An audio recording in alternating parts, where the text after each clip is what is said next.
உண்மையை சொல்ல போனால் பெருந்தவியின் கவிதை இது வந்து எனக்கு பெருந்தவி இமெயிலில் அனுப்பி நான் படிக்கிறதுக்கு எனக்கு அவகாசம் கிடைக்கல. Most of all because I am very disorganised and very lazy. So நான் இன்றைக்கு காலமாக தான் ஏதோ ஜோட் டவுன் பண்ணேன். நான் எல்லாருமே என்ன மன்னிக்கணும் என்னன்னு சொன்னால், நான் வந்து ஒரு உடைஞ்ச ஆங்கிலத்தில் தான் கதைக்க போகிறேன் சொன்னால், நான் பெருந்த வீட்டு நேருக்கு சொன்னேன். நான் இதை பற்றி எனக்கு இதை பற்றி தமிழில் சிந்திக்கிறதுக்கு 10 வருஷம் இங்கே இருந்தாச்சு. என்ன சொல்கிறது,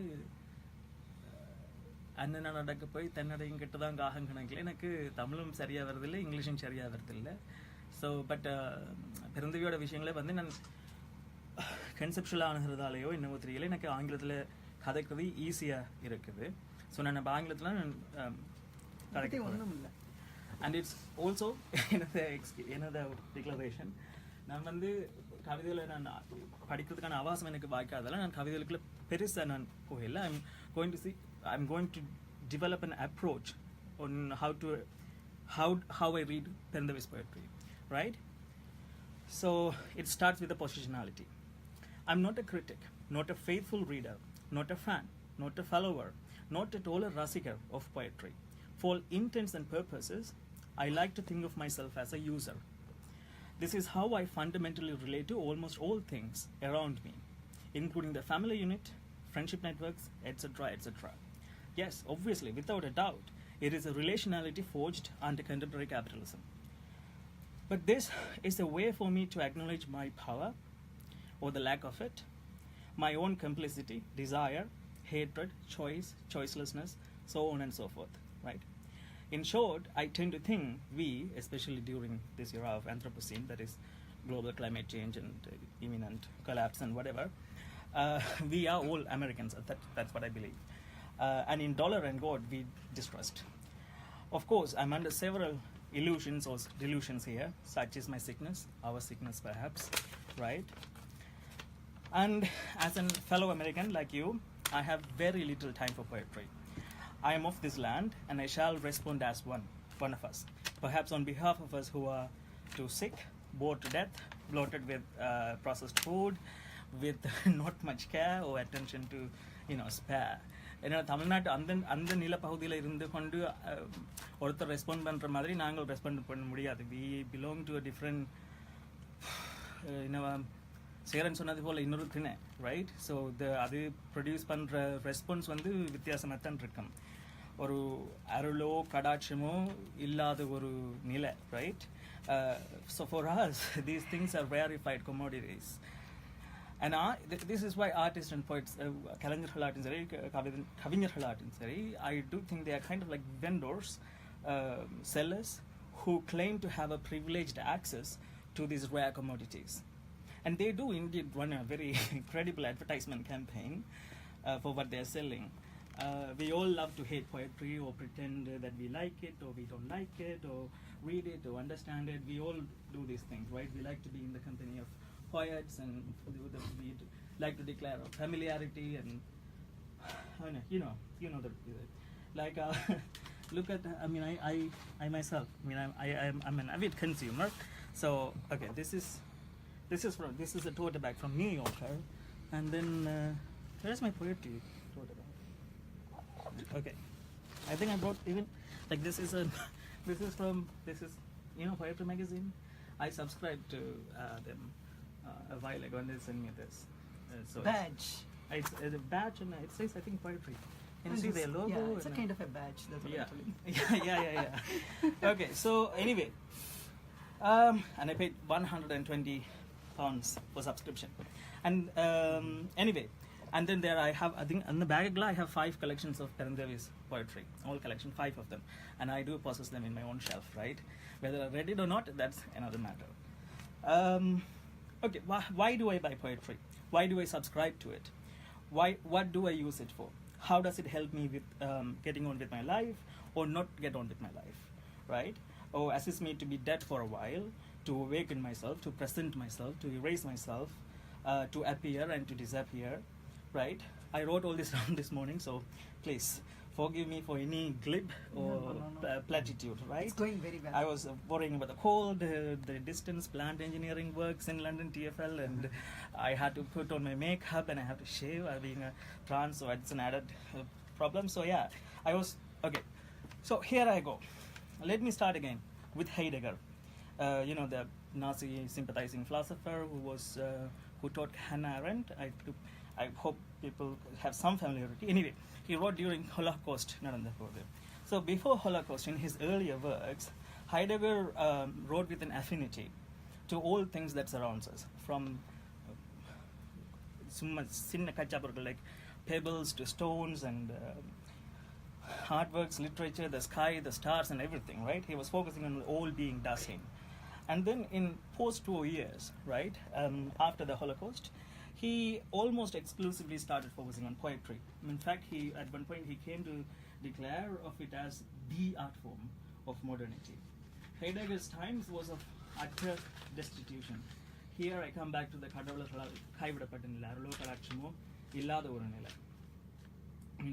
the dark night, of cold winter, and relationship between the beings, things are so broken. So அவர் வந்து 1946 வந்து what are poets for, கவிஞர்கள் எதற்காக என்று சொல்லி ஒரு கவிதை எழுதுறார்.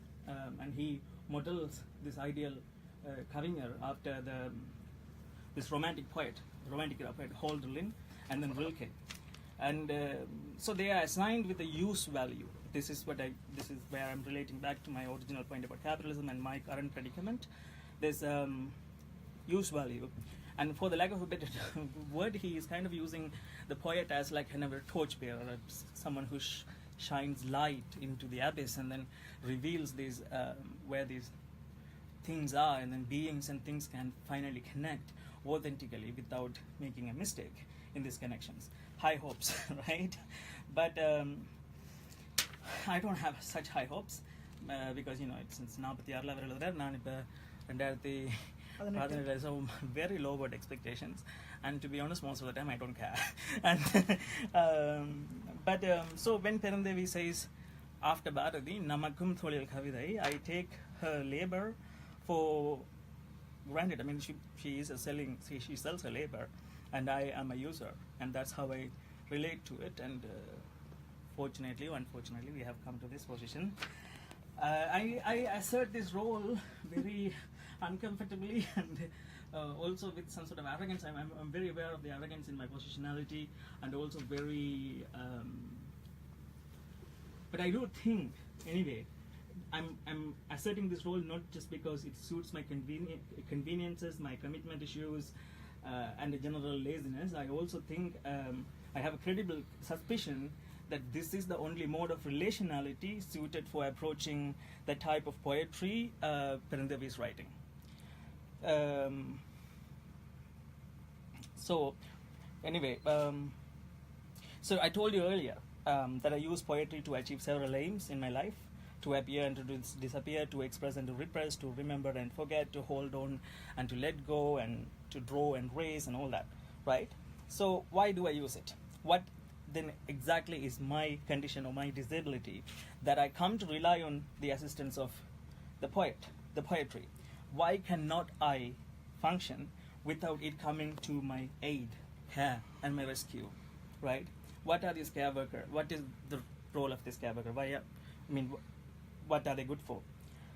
Self-diagnosis is a dangerous game, so they say.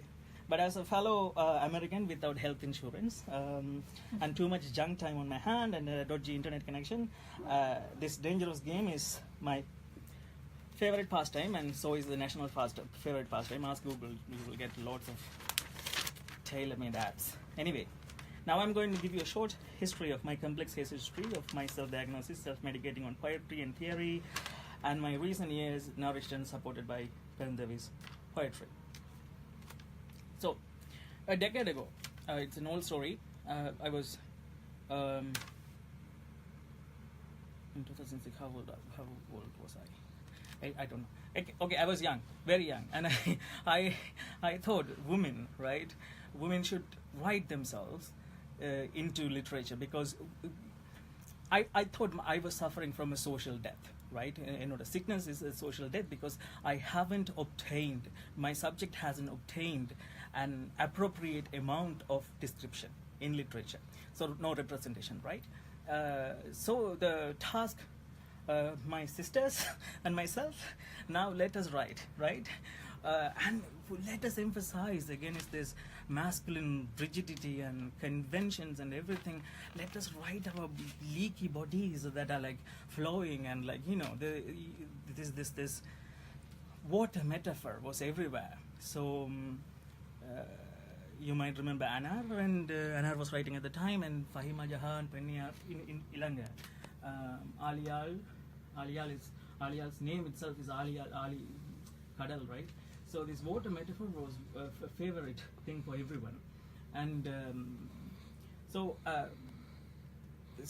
you know, that's how we wanted to position our femininity as that of a water body, a body of water that is capable of like flooding and destroying these cannons and going above and beyond these literary limitations, right? And so I even wrote, I mean, I cringe at this now, but I wrote a piece in Saranihar called Nirala Vedan Nahuma Nirambal, and then I was very big fan of Helen Sisu's Ecritue Feminine, Pennelithu, and then so, but I was not alone. This is not at all an avant-gardist thought, because at the time everyone was writing Pennelithu. Pennelithu was like so in the canon that it was everywhere, even, right? So anyway. Even back then, I think there were people very cautiously writing about it. Perendavi was writing, of course, but in the dark, because I wasn't aware of you back then. I only became aware of you after reading you on the internet. On the internet. On the internet, yeah. The magazine circulations, it's Maladi Maitri, Suirdarani, Kutti Revati, so on and so forth. Like, this was from a canonized better writers, and Perendavi was a rarely mentioned name there. And for my own particular work on Ecritue Feminine, even Sumati Mohan wrote back, the academic filmmaker and poet, most of you know. Sumati Mohan wrote back in 2007, saying that you know, there's a risky essentialism and all that. But I was, of course, I understood her point, but I responded back then by saying it's a strategic essentialism or whatever. But long story short, could I have some more? Yeah, please. So long story short, so I came here, and then and then I also became an adult.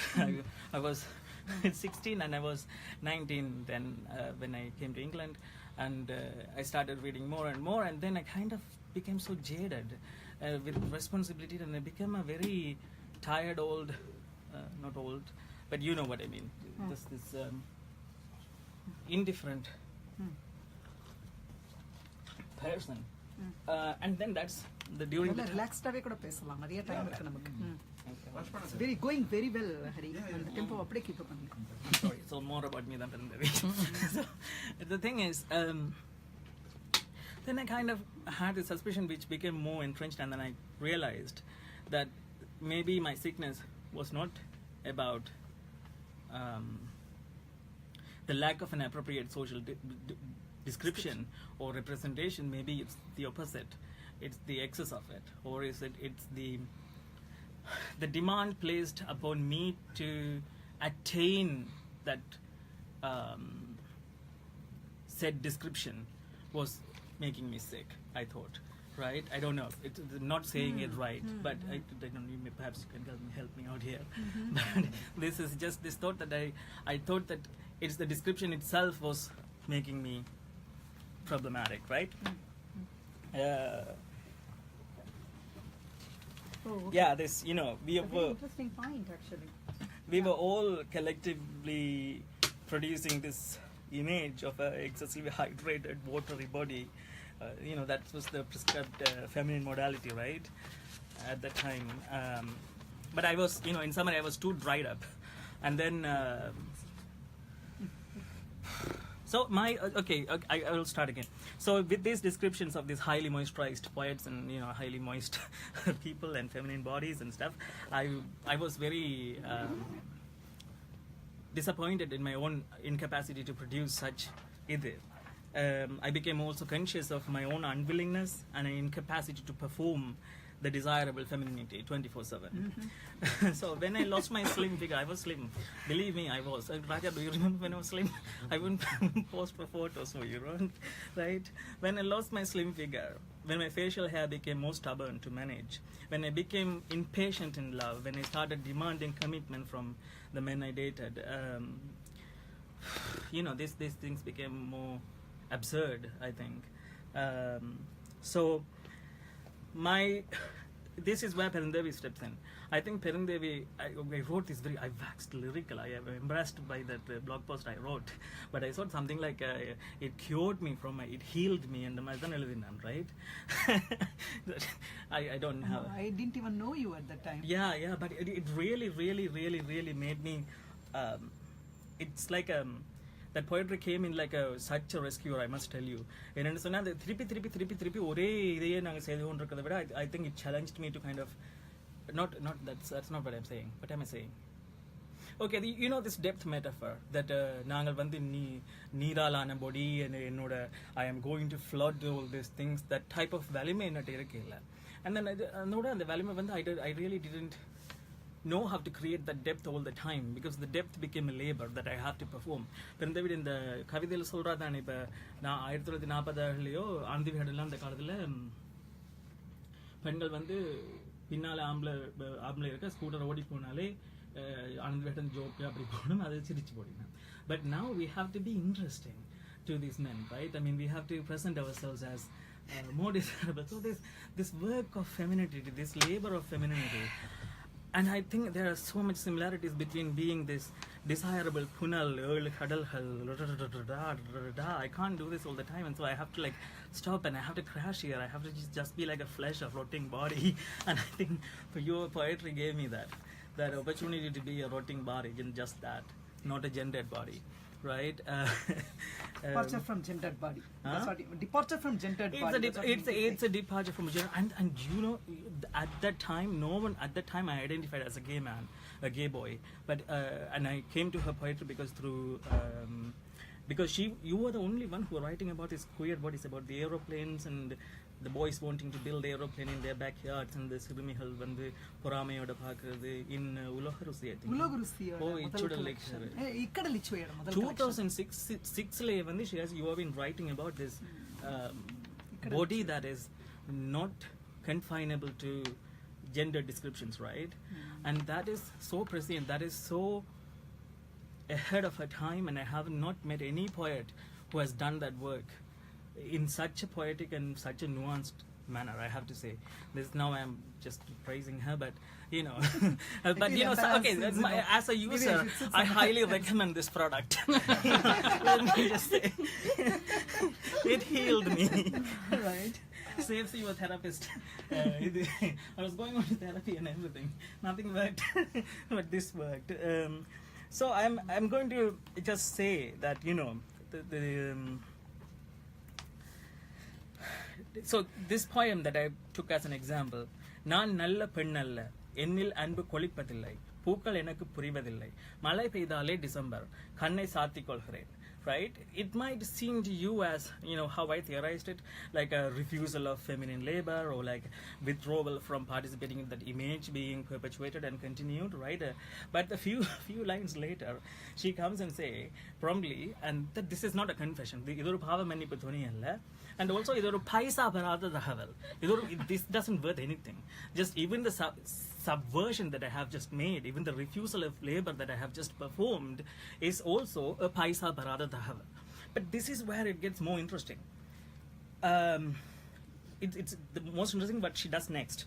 Aanalum, she ends the poem, right? If சொல்லி போட்டு complain பண்ணி போட்டு, and then she withdraws her labor and does that withdrawal, and then அதுக்கு பிறகு she says, ஆனாலும் உங்கள் விழிகள் படம் எடுத்து ஒளிர்பவை, அவற்றில் என்னை பிரதி எடுத்துக் கொள்கிறேன், அச்சு அசலாக வார்த்தை ரூபங்களாக. Not exactly a feminist manifesto, is it? She emerges as a complicit agent in the continued production of the image. She is an original copy, captured somewhat willfully by the seduction of a disciplinary gaze, right? Yet she herself is the copier, the producer and the arbiter of the image. She is the thing that's being produced, and she's the production line, she's everything. This complicates these neatly regimented lines of feminist critique or gender critique or whatever critique there is. But that's why I'm not interested in using critical analysis. I'm saying that I'm a user, and I'm finding a different way to kind of look at it, because I am a user, I'm complicit, and she is complicit in this, her own, it's Narration. Yeah, narration, yes, narration, that's the word I've been missing all along, I think. Yeah, Edith Triple Sikkikoludal, right? That's an advice she gave me last time she visited London. And I unpicked myself from my own stupid narratives. I was suffering from a breakup at the time, and then, I picked myself up, I cleaned myself, and here I am. Yeah, anyway, that's my short piece. I have said nothing about her poems, but more about myself. Here you go. That's it. Thank you, Fawzar, Raja, Niti.